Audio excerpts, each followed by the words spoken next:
for staying with us. You're watching Daybreak. The hashtag on X is Citizen Daybreak. The SMS code is 22422 at Citizen TV Kenya and at Ayub Abdikadir. Yes, Ahmed, you had a point. I think the great writer, said that patriotism, and I like that quote, is the last refuge of a scoundrel. I don't think that I should be set apart from the people of Mandera. I walk like them, I eat like them, I talk like them, I speak the same language, I have the same faith, and there's my clan members are also in the town there, in Mandera town. So with all due respect, I think that exclusion on that level is not right. Then the second thing is, Mandera has received 114 billion Kenya shillings every year since the start of devolution. Yes. Just think of that. Every other county in northern Kenya has received about the same much. Garissa has received just as much. Wajir has received just as much. But I must say, without taking sides, that the governor of Wajir, even though he's under criticism from many sections, has actually done a little bit more than most of the governors that I see from northern Kenya. A lot of people have criticism, and I see that criticism and I accept it. But I think that if there was a governor in northern Kenya who has tried his best, I think it's the Governor Chir. That's my view.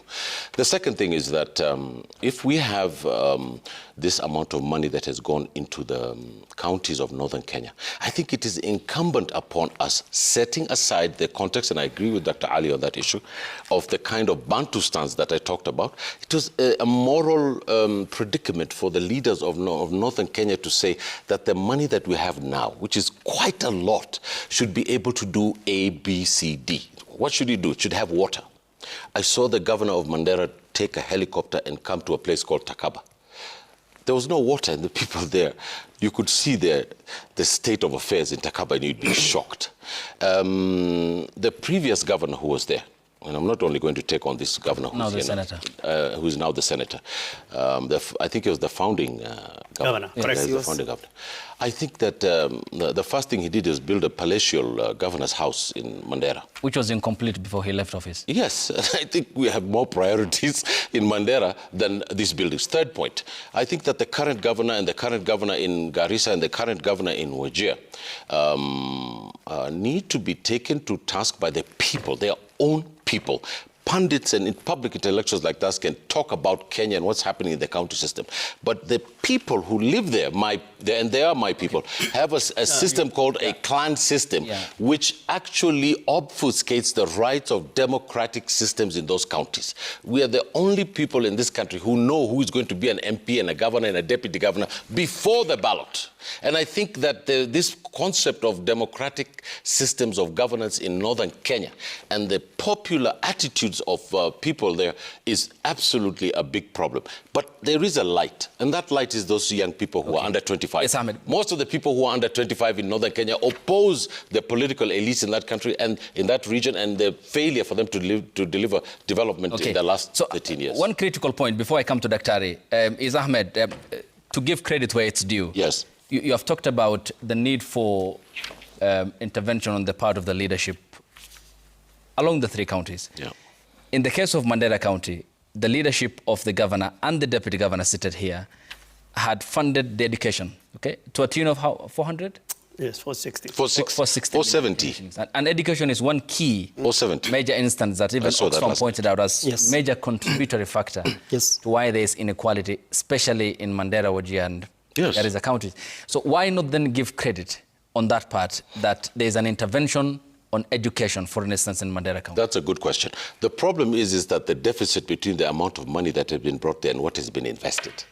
And if you look at the financial statements that have gone there, most of the money is going to recurrent salaries, recurrent paychecks, expenditures on things that are not priorities in those counties, in my view.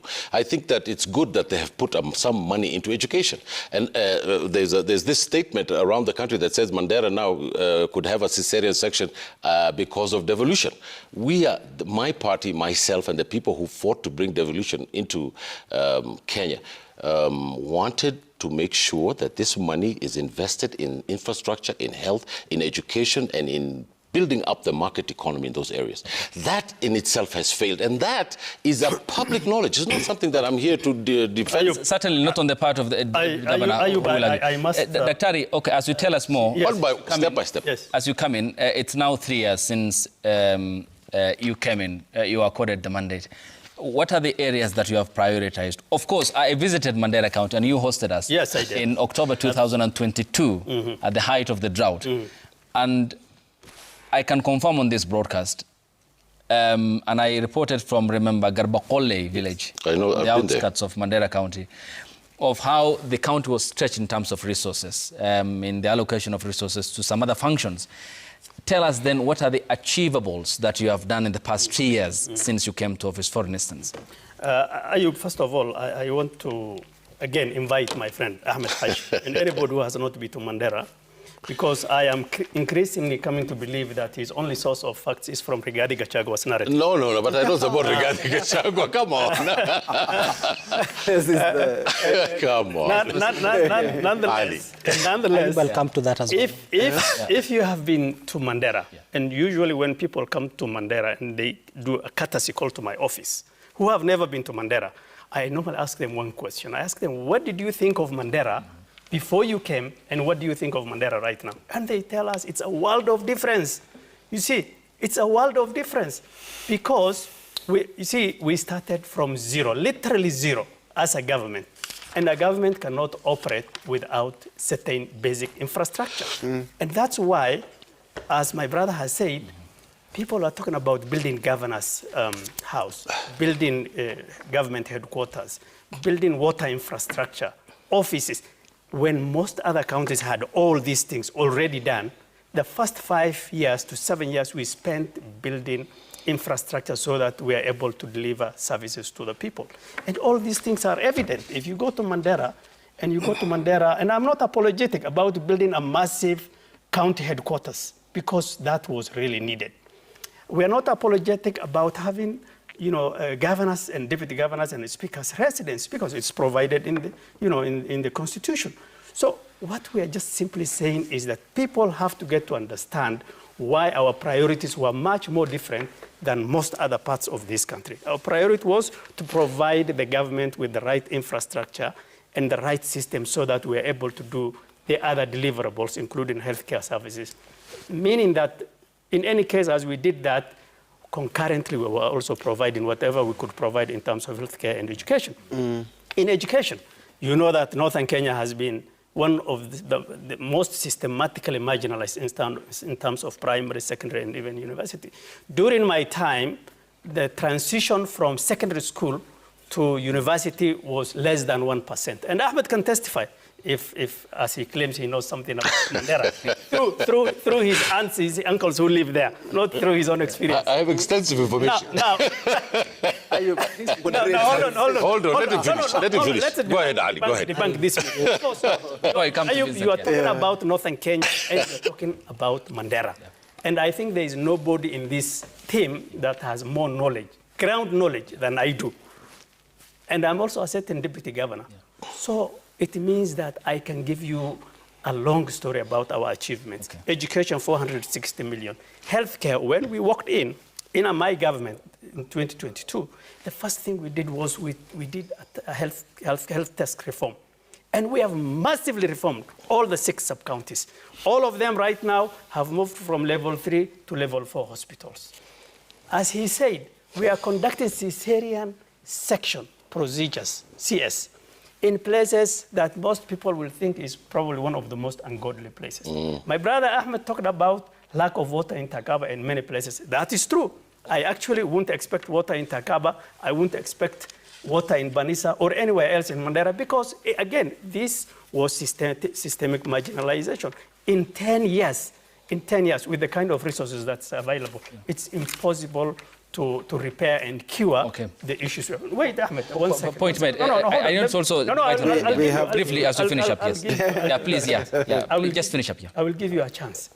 But the amount of money that is being hyped so much in the context of the national budget is 0.04%. Take a pen and calculate.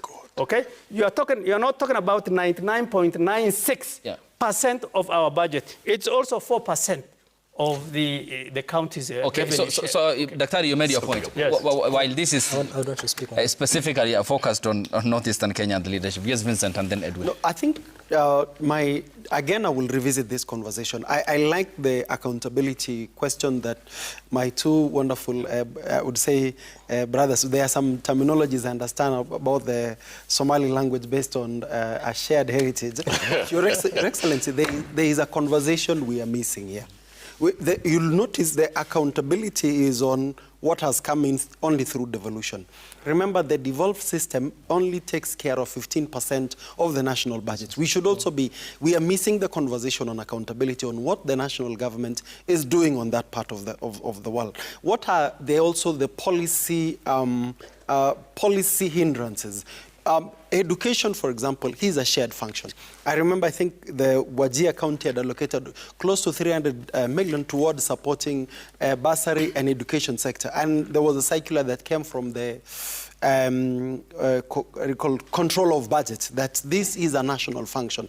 So you can see very clearly that whereas they are not doing well as far as access to education is concerned, you also have policy hindrances that if resources from the devolved county is to be directed that direction. So we should have this conversation, Ayub, in a way that brings more light than more heat. Because I'm seeing at the moment, even based on the heat around this table, we are having, the light that we should be seeing is like the northern part of our countries, the counties looking at not just what is it, Garissa, Wajir and Mandera. I think this is a conversation where Marsabit, Isiolo, Turkana, all that part of of our country are part of this conversation. So I would say one thing that we need, Your Excellency, is changes, for example, on how resources like the equalization fund should have been used, unlike what we have at the moment. I think equalization fund, in my view, should have gone to do maybe cross-county infrastructure, rights that connects the Kenya of the North to the other part of the country, so that issues like water, issues like education, infrastructure is something that they should deserve. The other thing, Your Excellency, that I'm seeing that is being missed in this conversation is that the leadership, and I'm saying this with a lot of respect. I have a lot of respect for the chair of the Council of Governors and the current leadership. They are following in the discourse. They are not leading the discourse. For example, the report by Oxfam has facilitated a conversation whereby it is damning. Hold on. I think protect me. Yeah, you're protected. I don't think that's what he said. Yeah. I'm pointing out right here. Your Excellency, we are doing a conversation whereby we are repeating the same narrative. What have you done? I think the leadership of the North, and including other institutions, should say these are the challenges, these are the realities, and this is the conversation we should be having. Yeah. And then, because when you don't lead a conversation, what happens? You will have to follow what others are saying. And what happens when you're following others? You will go to the direction that they have. So, Your Excellency, I challenge, I came actually this morning to ask, there is need for you and the others to educate the country more about the challenges of the Kenya of the North, and then I commend you, Aib, for bringing this conversation, because we need an informed conversation. Because if a conversation is not informed, we become emotional about it. Thank you. Yes, Edwin, your hand was up. Yes, thanks, Ayub. And actually great to get to see the debate where it's heading to. It's actually eliciting more emotions. Solution-oriented. Solution-oriented. And based on the report that we did launch, and I think even before we did launch our report, the Commission on Revenue Allocation had actually done their report, and I think you should actually go check. That was in 2022. Ideally, it was actually shaping the narrative in terms of how should, resources be allocated to counties. And for instance, the frontier counties, the ASAL counties, are actually getting huge chunk of resources to actually facilitate devolution work and also help shielding the citizens. But in return, I think the challenge has been mismanagement of these funds. Over the past weeks, we've actually been watching... You mentioned CRA, which is a very critical component. Yes. Okay. As you proceed, can we then hear from, because it seems that it's the same point upon which the chairperson of the Ethics and Anti-Corruption Commission, Dr. David Oginde, also spoke on the same, yes. decrying mismanagement yes. across the counties. Here, yes. what the chairperson said, so that you can build up on that case you talked yes. about, and then the deputy governor. Yes, yes. And also... can we just listen to it first? Okay. At a very personal and individual level, I have been surprised that some of the counties that are worst hit by corruption are the counties that were considered marginalized. You know, they are given all kinds of privileges to try and bring these counties up.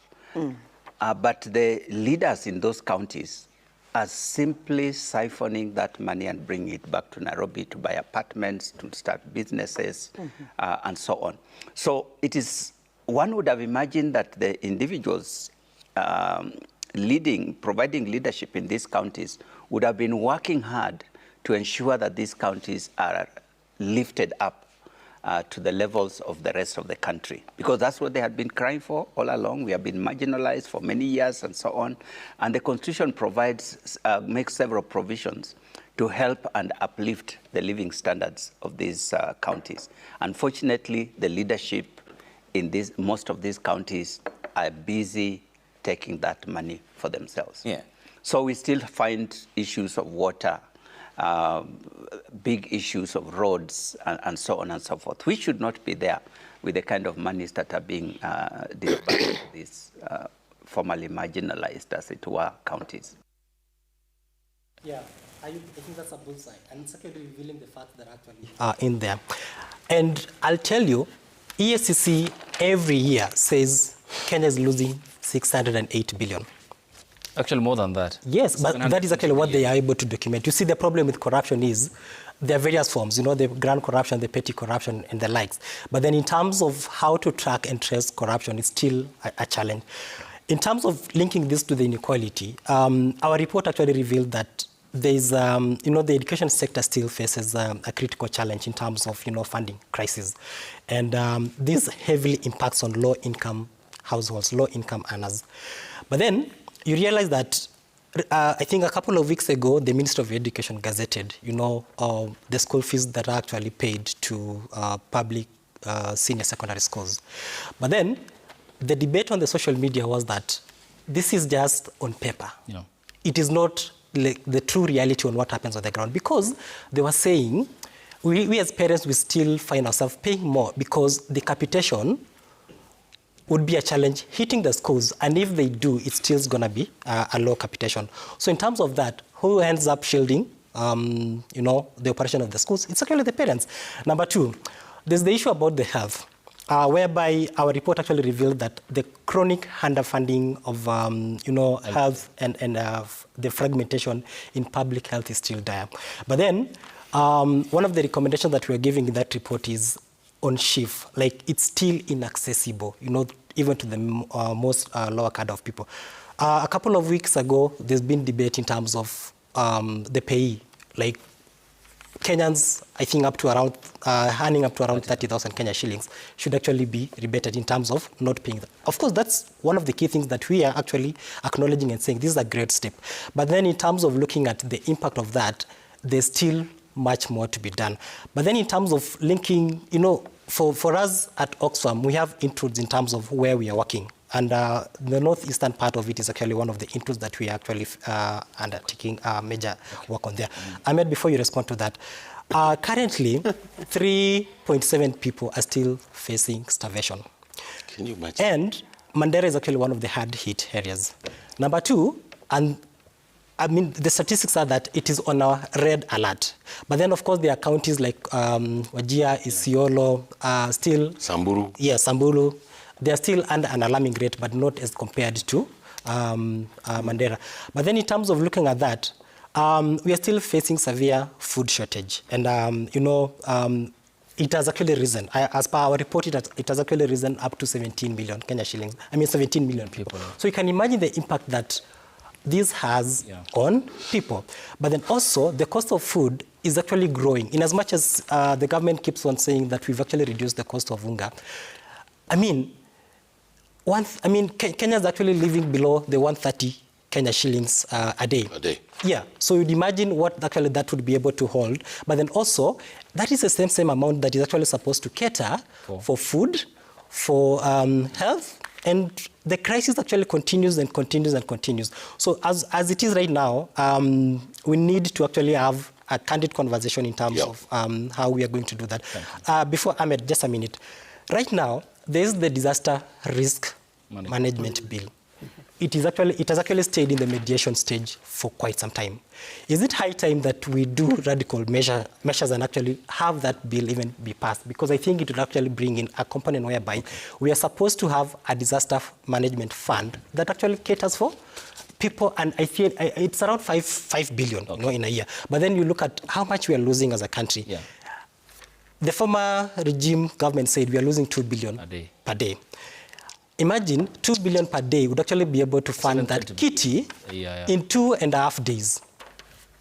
Yeah, 200. It's my turn. And the report from... It's my turn. Yeah, I'll distribute the time. I'm the speaker. Yes, Vincent. I'm saying, briefly, then I come to you. I just want to say that when we talk even about corruption, I actually think we are always... The figure is actually more conservative because we're looking at public sector corruption. If you look at the report by the panel, the Mbeki panel, the report of the African Union, you have the two other ways of where we lose money, and it's actually not reported.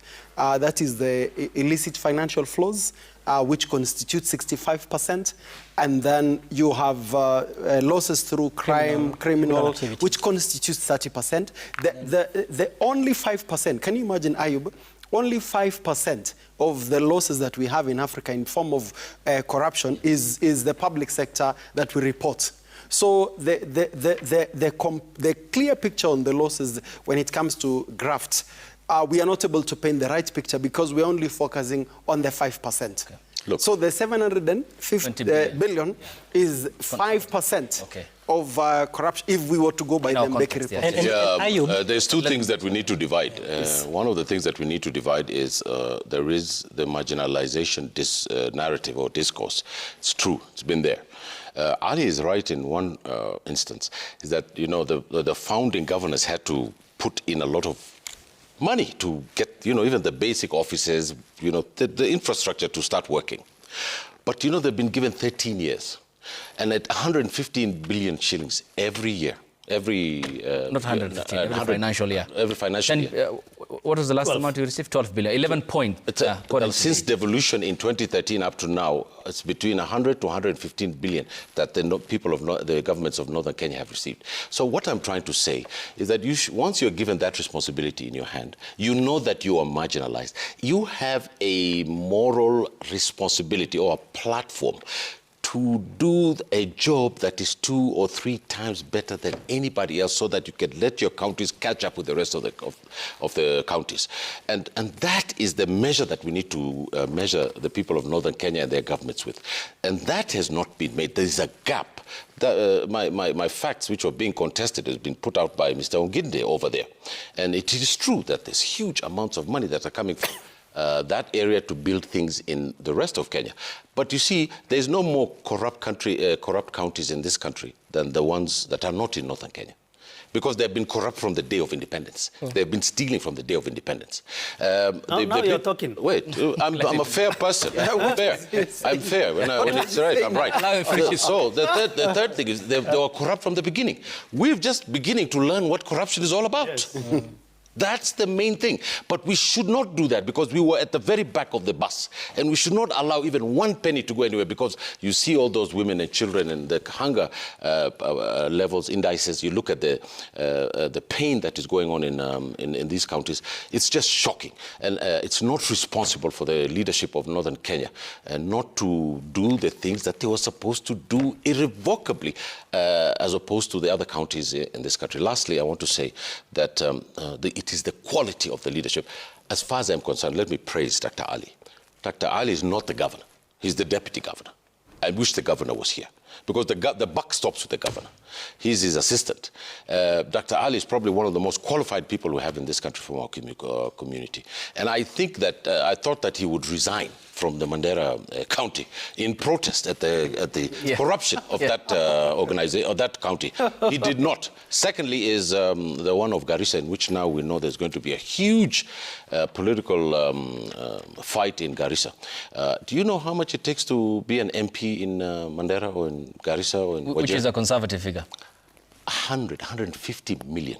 A governor in Wajir went into the campaign and spent 700 million shillings on a campaign. Which governor? I'm not going to say it. I would want to know the... No, I'm not going to say it. Which electoral contest? I'm not that radical. 2017. I'm militant, but I'm not radical. Now, when someone is fighting to get in Mandera a governor and he spends 1 billion, what in God's name is he spending 1 billion to go and become what is he going to do the day after? He's going to want to recover that money. Isn't that true? This is a conundrum that we need to solve. And, you know, this is a public institution called the media or the fourth estate. Our job here as public intellectuals is to bully pit for the people of this country. And I'm glad that today that it's my community that has come to. And I rest my case that Dr. Ali does protest too much. He brings out some facts. Yeah. But we really need... You agree with him on some issues? Yes, some issues. Of course. Because he said election is very expensive. Governor's election is very expensive. Yeah. True, across this country, but more so in northern Kenya. True. Now the question is the problem the candidates or is the problem the community? Okay? So we need to really demystify this debate. No candidate will want to just randomly want to spend 1 billion shillings or 500 million shillings. That said, in terms of not participating in leadership, because I saw corruption across this country, and for me to contribute positively to this country, the solution is not to resign. The solution, you know, if there's a saying that says, if you don't participate in the leadership, if the good people don't take lead, then you leave idiots to govern your nation. And that's why I will not resign, but I will try to correct in the best possible way. But which is what Vincent absolutely, and we're heading. We're heading in that direction. Point of information. I also wanted to. Hold 1 second. Hold on. Point of order. Yes, we are heading in that direction. We are heading in that direction. Yeah. Northern Kenya, in 12 years, we are not going to be able to reverse the sins of our government against Northern Kenya. In 13 years, okay? If you want to see change, give me a dam like Kamwarer, and what was the other one called? Aror dams, if you want to see change. If you want to see change, give me an airport. Which never came to fruition. The size, yes, the size of Eldoret Airport. The one of Wajir? For Mandera? No, Wajir, I'm talking about Mandera. I see. I'm here for Mandera, although I represent all of Northern Kenya, yes. Authoritatively. True. If you want to see change in Northern Kenya, complete this 750-kilometer road, okay? If you want to see change and factories and industries coming up, give me a reliable electricity. As we speak today, there is no electricity in Mandera. That is not the mandate of the county government, okay? I'm sure you have seen in social media that I have been to the Ministry of Energy to meet the PS. I have been with KPLC, non-responsive up to today. In fact, today, the Mandera leadership is going to see His Excellency the President in the State House on those issues, okay?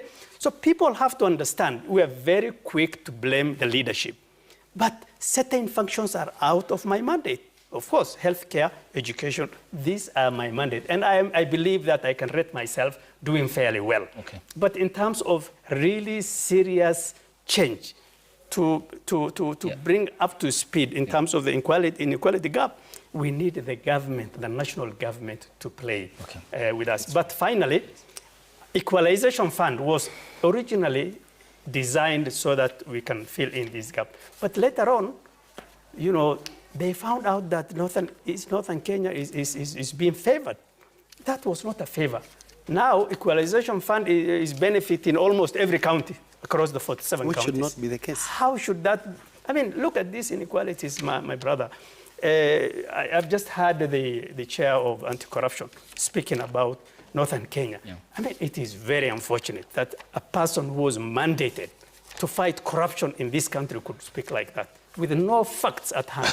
How can you globally paint everybody and say we are building apartments and you are the chair of but he spoke from point of fact.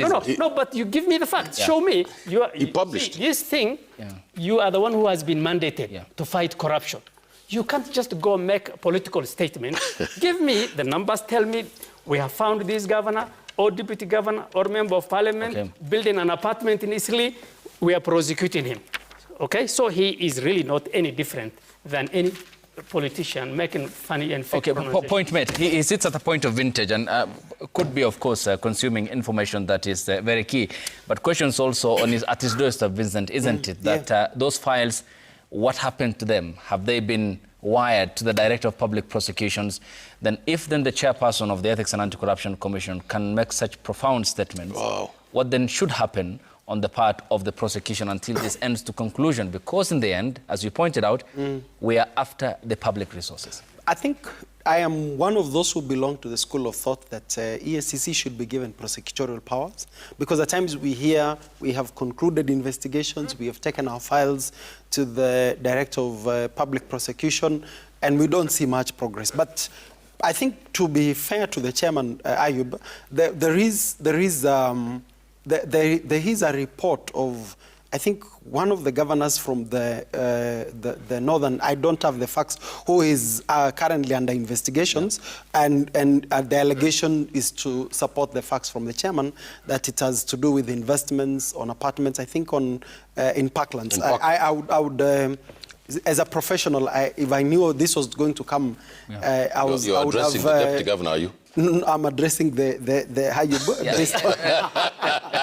on what I was directed a question towards, and I'm addressing the statements from the chair of EACC. And you know, one of the challenges with my two brothers here from is that some of us who have not crossed the political divide, there is a thin line of evidence-driven engagement and conversation. Because, for example, there are facts that he really postulated about the amounts of money that are being lost. I'd want to know how the scientific method of how those figures were arrived at, because we also cannot allow statements to be made. No, hold on. Just need to go to the budget. Just need to get the financial statements, and you know it's in there. So protect my space. You should not make numbers are not. No, hold on. Numbers are not humorous. Yeah, just hang on. So you talked about what comes from the exchequer. No, I'm not talking about the numbers coming from the exchequer. My point is simply, Ayub, is that I welcome and I'm happy with the accountability conversation, including the statements from EACC, because that is also part of the stewardship we are supposed to do in line with the principles of the management of public finance in our constitution. But let me be remembered. In this conversation, since there are bigger conversation we are not having as far as getting the Kenya of the North to the same level of development status as the rest. For example, tell me, how many high schools of the level of Alliance, Mangu, together with Starehe, that we have in the Kenya of the North? I think I remember. In Mandera we have. Hold on. Your Excellency, I'm talking about the entire of the northern Kenya, because I remember when we were going to high school, going to one of the national schools that we were told you could apply as a national school was Garbatula. I think it is in Isiolo County. Today, we don't hear about Garbatula. What happened? There are things like maybe insecurity, issues of capitation and all that. That, for me, if we were to bring that to the table, do you know what's going to happen? The best facilitator of equalization in a country and in a community is usually education. I can tell you, the reason why we are seated, the four of us here today, is because of one thing, is because of education. Education remains to be the most door opener, opportunity equalizer across the country.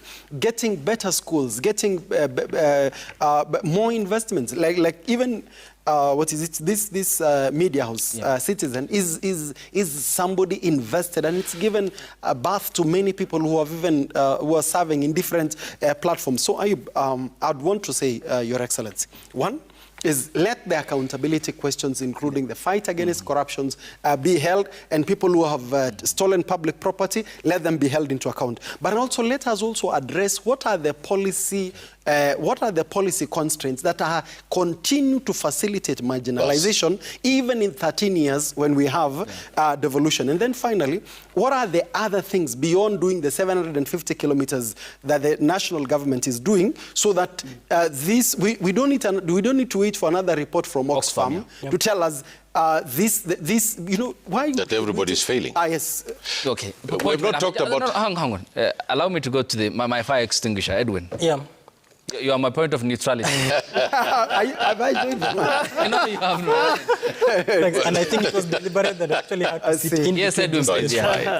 I want first of all to... These two gentlemen...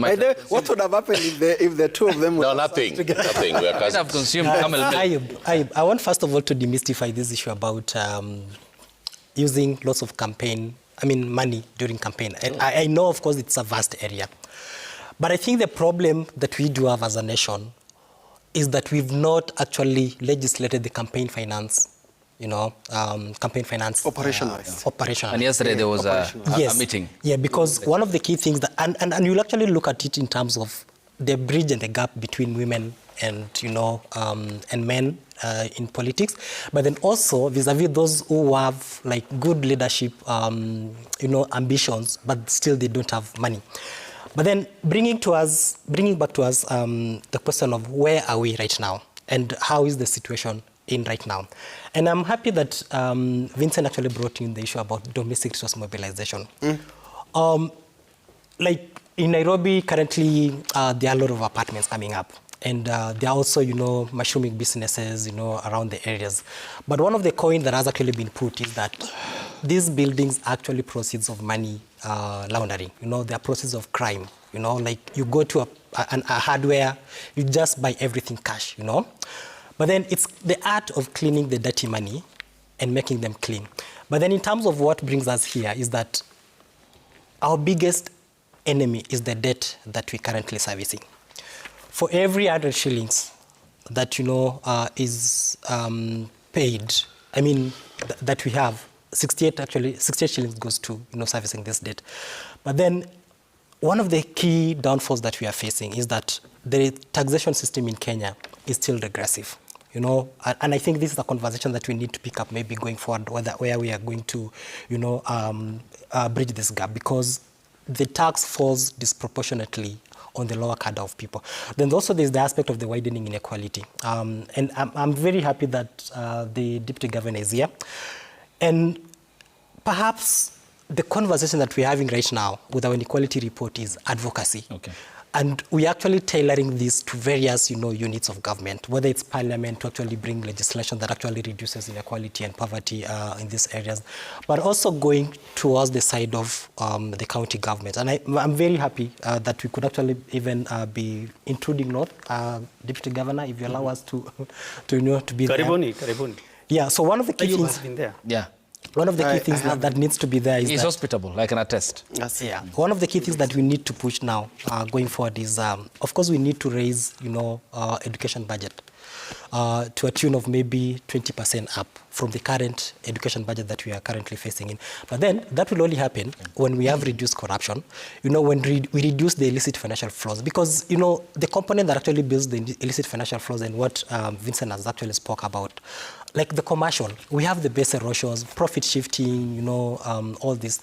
But then the biggest other query is on criminal activity. So one thing we need to do is we need to tax, we need to fix the job market. Thank you. That aspect of it, make fair taxation and actually reduce corruption. Okay. Yeah. So Ahmed, a very profound and pertinent point made by the governor and also Vincent, the cost of elections and the impact in giving that region the quality of the leadership that they have. If you look at the quality of debate in Parliament, bills sponsored, and also questioning the executive on some of what the national governments ought to be doing in northeastern Kenya, for instance. So ideally, how should this problem be remedied? Well, I think the local members of parliament that come from northern Kenya in our national are probably the worst debaters I've seen in the National Assembly. Probably a little better than maybe the ones from Samburu and Turkana. It's not right for the quality of the leadership that we have. Some of the most brilliant people in this country are Somalis. But the problem is they don't have the money to run for an election, which is extremely expensive, or they're not from the right clan. You know, in Mandera, you know, the governor is reserved for a certain clan. The deputy governor is reserved for a certain clan. In Wajir, it's the same thing. In Garissa, it's nearly the same thing. And I think that it obfuscates the right of the people to self-determine. And I think that the people of northern Kenya also don't need to just blame their leaders. They also need to take responsibility for their lives. They're part of the blame, They're part of the blame. I think they need to stand up and reject this clanistanism and say, look, my clan is not going to pay for healthcare. My clan is not going to build a school. My clan is not going to buy me a house. It is the system of government that we have in this country that's going to help me. And therefore, we have to choose some of the best and the brightest and the most ethically concrete human beings that come from northern Kenya. We have them. Ayub, we're all in the private sector. We're all in the other sectors because we do not have a chance to go. For example, I'm from the Isak clan. I cannot win an election in Wajir, in Garissa, or in Mandera, because my clan is minute. If you take that border out, I'm one of the biggest clans in the Somali people. So the problem we have is that there are some people who hail from small groups and big groups, and we need to get that outside and say, who is the best person we have that can help this county and help the people of this community? And I think this prestige politics of clanistanism is at the root of our trouble. Because, you know, there's a Somali saying which says that nin durban qari, elad qari, that the person who takes the drum and says me, me, me, me, he's also going to take a problem. So the issue at the core of our thing is whether or not we can manage our democratic instances, or we are going to play these clan deals and then get the old guys to come and cut the deals and get into the government and then take the largesse and spread it out to the big people and the big chiefs in the community. We need a transformation in northern Kenya. You can see what's happening in Isiolo is a disaster. You can see the governor of Samburu, who was taken out of court. It was clear that he had stolen so much money from the people of Samburu. The former governor. Yeah, the former governor. So I think that we have to end this way of life so that our people can prosper and not run to Nairobi to come and look for institutions. There's a Somali friend of mine who said, we're all going to leave northern Kenya and come to Nairobi because the institutions are here for us to prosper. What are we doing there if there's nothing for us to be there for? Yes, Dr. Yeah, Ayub, I think for the first time, my good friend Ahmed is making a lot of sense. Yeah. Oh, no, I've always made a sense. I want the deputy governor to retract that. Yes, I'm happy that now there's point of convergence. And I'll tell you that I was one of the biggest warriors in terms of advocating against what they called negotiated democracy. Yes, very bad. And it's absolutely true. You know, Somali is a clan-based community, Yep. as is the rest of Kenya. I mean, if you take a little bit outside the Somali context, I am not going to even attempt to run for member of parliament in Nyeri, for example, or Meru or whatever, because they also, it's the African view. But ours is a little bit more deep than most other places. However, the good news right now is that actually, I'm a casualty of negotiated democracy in 2017. I know. I ran for member of parliament in Wajir East, not Mandera. And I was kicked out, not because of anything else, but because, you know, the clan dynamics. The formula was not fitted at that point. So how did the formula fit in Mandera? Let him finish. Yeah, it's the clan thing. It's the clan thing. So to be very fair, it's not necessarily a merit-based thing. And it's also true in the rest of the country. Whoever has the most money, the most loudest, normally takes the leadership. You have a lot of examples. We have Sonko, who was the governor of Nairobi. We have Waititu, who is now in jail, I think, who's the governor of Kiambu, and it's across this country. It's just not northern Kenya. So this whole thing, there are other underlying factors that determine who becomes the leader, the elected leader, not necessarily merit or competence or who is good in debate and who is not. So the outcome is not determined by the candidate. It is determined by the community. Right now, the good news is that in northern Kenya, we are less of negotiated democracy. We are making quite a bit of leap in terms of finding the right leadership. And the one part I don't agree with Ahmed is that all our members of parliament and all our leaders are not inept in terms of debating. Some of them are very competent, and I can name many of them. We have Mohammed Addo, who was one of the most endowed journalists in this country. So really don't throw some of the realities. I mean, you have a lot of these guys who are very competent. We are very good friends. For Ahmed Abdullahi to be the chair of the Council of Governors is not an accident. It is because of competence and education. He is probably one of the 2 FCPAs from northern Kenya, in addition to below Kero. So really don't really downplay the merit and the capacity of the people of northern Kenya. I did not downplay it. The former chair of the parliamentary committee, the one that was... Senior Council of the Kadir. The one that the co-chair with Ababu Namwamba, as in you can see... Former chair, senior council of the Kadir. Then he was the advisor. Mandera North, and the constitutional advisor. And you can see when he speaks, you see content, you see... I've said that. And interestingly, I think, is it that way before the last election that he said he was not going to vie because of the one before. the clan-based thing? I'm very happy, Ayub, that these gentlemen have actually highlighted some of the things that are standing in the way, including external policy related, but also internal, like as they pointed out, the whole issue of the clan-based system and how it is standing in the way of producing people who are qualified, who can actually be of great service not only to the country, but also to the county, but also to the country. I think it's also good to celebrate the former the judge of the Supreme Court. I think he came from Mohammed Ibrahim. So you can see what. When people are given opportunity, Ayub, I can tell you, as I will repeat, that education remains to be a good equalizer. It opens doors for many. We are here today because of what education has done. But again, as my colleague has pointed out, the place of investing in good institutions so that somebody will access water, not because of who they know, but because of having an institution that works. But also, I think, Ayub, the other thing is also the element of continuously investing in the generation of data. I commend the report from Oxfam. One of the things I look forward, Birech, is disaggregating that report, because at the moment it is at a national level. What is the picture of inequality when it comes, for example, to the county level, so that we are able to make even cross-county comparisons? I come from Baringo County. I would want to say we cannot be equated to the Kenya of the North in terms of the issue of marginalization. But when you visit places like Tiati, some parts of Baringo North, I believe they still require some affirmative action in terms of deliberate investment, or even just building infrastructure so that we can get our people to be gainfully engaged. I want to highlight one thing, Ayub. Okay. We may have inequalities expressing itself in different ways, but one of the ways of empowering a people is giving people economic power that enhances their choices.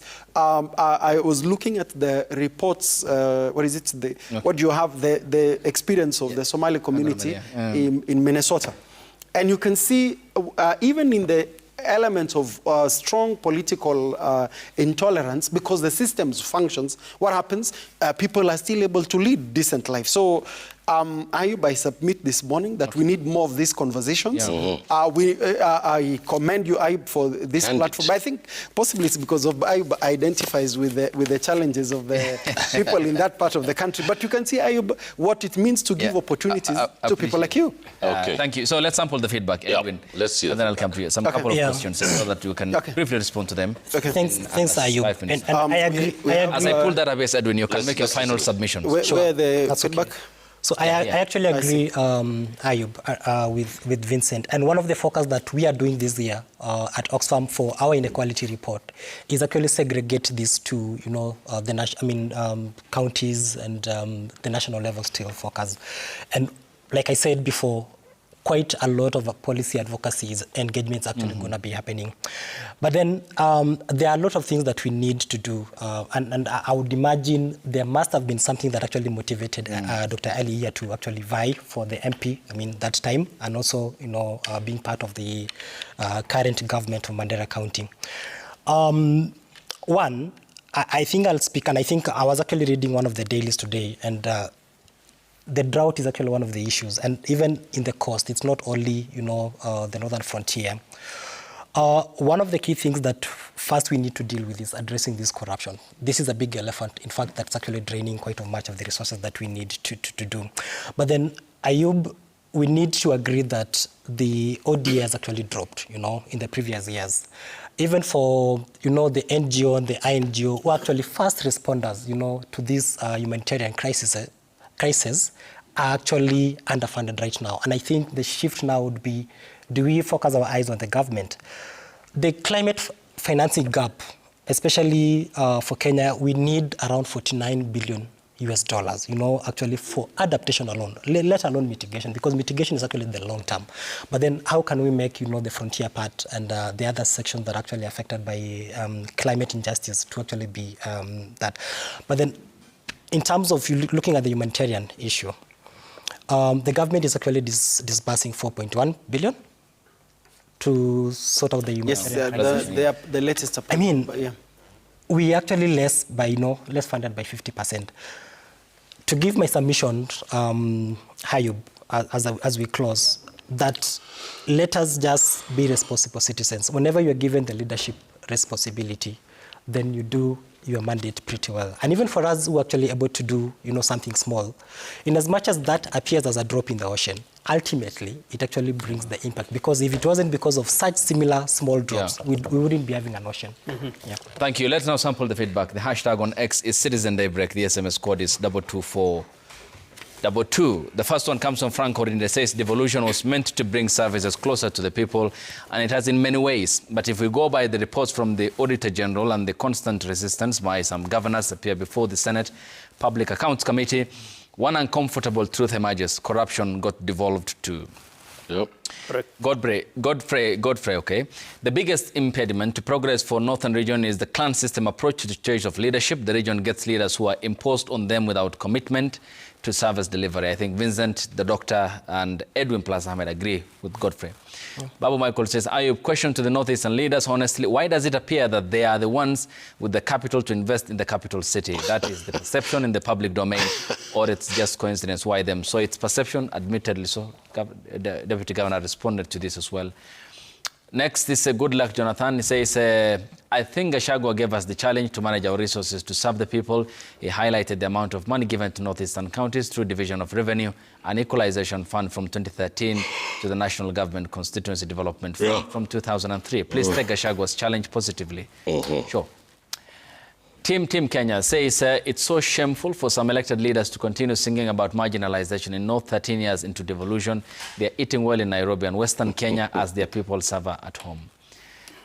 Emily says Northeastern has had to start from scratch just as drought ends, floods hit, banditry, terrorism, rebuilding never stops. Unlike Central, which inherited much of its infrastructure from the colonial era, schools, hospitals and more. Give them a break. So they all agree with me. The final submission. My last submission 40 seconds each. I think that the people of Northern Kenya are some of the most decent, outstanding citizens of this country, and they've been through hell. They also need to take responsibility for their counties and stand up against those leaders who are taking their resources away from them. Lastly, I want to send my condolences to the people of the U.S. The death of the great Jesse Jackson, civil rights leader, who has stood up for Africa for a very long time. Rest in peace. Yes, Edwin. Thanks so much, and I'm actually agreeing. I'm actually happy that no one actually contested my, submissions because I gave facts. So one of the key things is that for this government, I think there's need to improve the public services. That is one. But then in terms of taxation, there's need for the government to actually improve on progressive taxation in terms of, fixing the job market, reducing the public debt. If we actually do this, then of course we are going to build a better Kenya. And I think it is a responsibility for all of us to actually do that. Appreciate it. Yes, Dr. Ayub, one of the biggest contributors to our challenges is climate. True. As he has mentioned in part of the report. And one of the ways to build a climate-resilient region is infrastructure. As I have said before, if we had roads that connect northern Kenya to the rest of this country, if we had airports, if we had electricity, if we had dams, then we will not be talking about challenges and inequalities in northern Kenya. Thank you. The amount of money that has been devolved to the county can do none of that, not even one big dam. Right now, we are pushing for a mega dam that's costing about $1 billion on Dawa River. And that is 10-year budget for Mandera County alone. So Mandera cannot really sponsor that. The other challenge, as you have said, is underfunding. We want to request the government, the national government, and other donors to really focus on Mandera and northern Kenya in terms of really filling up that gap. Thank you. I agree with you in terms of corruption. We need to continue fighting it together. It is coming from the deputy governor, some of the people that they're pointing fingers at. So corruption is a big problem. Thank you, in this country. Finally, Ayub, people also must know that when we walk into government and we are elected, it's not that we come from nowhere. Some of us are very wealthy people, even before coming to government. We should tax the wealthy more. Yes, so you should tax us more. But maybe I lived in Karen before I came into government. Maybe I had apartments and maybe I had malls before I went into government. Thank you. So that does not mean that suddenly today I walk into a government office and I am a poor man. Which addresses that question. Yes. But mine is to commend you for bringing this and facilitating this conversation. I'd want to say that Kenya is better when the Kenya of the North is doing better. There are many lessons we can learn from the Somali community. I think if you look at what the Somali, particularly looking at Somalia and also the Kenya of the North, they are very resilient people. If we can be able to build institutions, infrastructure, and facilitate them to play their role, two-thirds of the country combines Kenya of the North. So we cannot talk about Kenya's progress when that part of the country is left behind. Let's have more of these conversations and let's together get everybody to make their contribution. And we challenge the media together with the fraternity to continue with this conversation. And let's support Devolution because truly, even with all its challenges, there are good things that are happening as a result of Devolution. Yeah, many thanks, gentlemen. Appreciate it. For your time. Dr. Ali Malim, the Deputy Governor, Mandera County, joined us this morning here on the broadcast. Vincent Kimosop, political economist, also with us this morning. Edwin, many thanks for your time and input. Is the Acting Governance Accountable Lead at Oxfam Kenya, and Ahmed Hashi is social and political commentator. Many thanks for your time. Thank you, Adiyub. Thank you very much. Gentlemen, appreciate it. What a timely discussion. And of course, this now warrants a town hall session with university students, leadership from the region. Yes. In Garissa University. Which can be done. Garissa University. My boss is watching, so I see. I pray that I've given that approval. Make sure Ali's on the bench. He has to. Also plug. And flyers there. Many thanks for flyers there. Thank you. Ali, well done.